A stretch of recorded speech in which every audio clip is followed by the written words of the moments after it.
Ladies and gentlemen, March 7th is just right around the corner, and I'm so excited for this fight. Israel Adesanya, Yoel Romero, UFC 248, March 7th in Miami. How do I think this fight is going to go? I spat everywhere. How do I think this fight is going to go? When Israel Adesanya fought against Robert Whittaker at the time was the champion. He was on top of the world. He was my personal favorite fighter, still is. And I went for Robert Whittaker with all my heart, with everything I had. Robert Whittaker got slapped by Adesanya.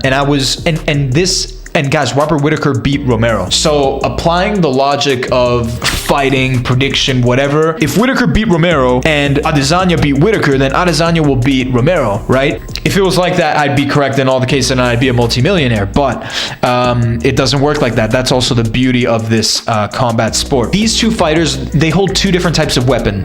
I think if we could describe the two fighters in using a weapon, I would describe Israel Adesanya like a bow and arrow, because archers are hard to take on because they're just so far.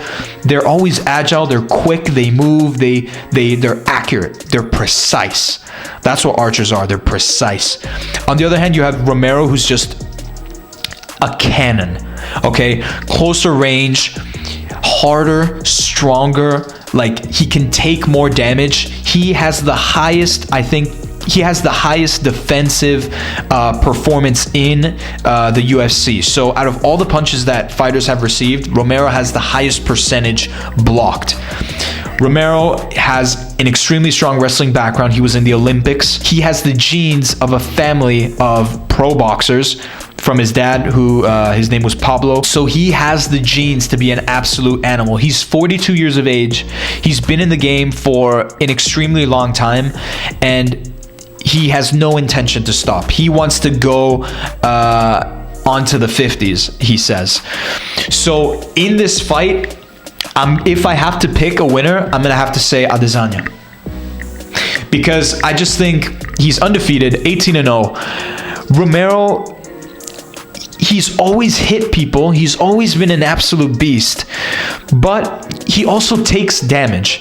Yeah, he has the highest defensive rate, great. But at the same time, like, he's been dropped many times. Israel Adesanya, I don't know how many times he's been dropped. Like, rarely ever. And he's just so versatile. Like, his movements, he's got it all. When you see him, it's just, I don't know, like the stars align. Like I don't think anything relates to this in terms, like, he's a dancer, okay? And so that gives him like the versatility and like the movement.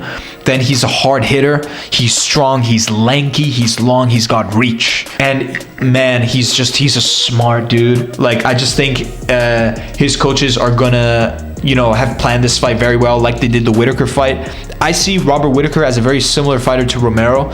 And so if they were able to beat Robert Whittaker through that game plan of Adesanya, they can potentially do the same thing with Romero. Now, is it going to go to the distance, or is it going to end in a knockout? If Israel Adesanya knocks out Yoel Romero, the world will end. No, I'm kidding. But like, the UFC will be completely flipped. Like, it's like when you kill the bad boss. Like, Yoel Romero has never been knocked out in his life. And so for Israel Adesanya to do that, it would be insane. So although I don't think Adesanya is going to knock him out, because that'd be like saying that, the world doesn't exist, which, I mean, some people think that, but I think it's going to end in the second round. It's going to be a quick fight, dude. It's, man. I really want to be right about this, but at the same time, I think it's going to be long. I don't know. I think, because I can't predict the future, or can I? I think it's going to end in the second round. You're going to start the fight, and Romero's just going to charge at Adesanya with everything he has. Like, he's just going to storm him up. He's going to storm him in. He's going to go forward inch by inch. And then at the same time, however, Adesanya is going to be able to protect himself. Like, he's going to be able to move out of the way, swerve past the damage. And then when Romero is going to get slightly distracted or a bit too tense, Adesanya is going to unleash. Like, maybe with a high leg kick, boom. He's going to connect, and then from there on, it's game over. So that's how I think this fight is going to go. Adesanya in the second round via TKO.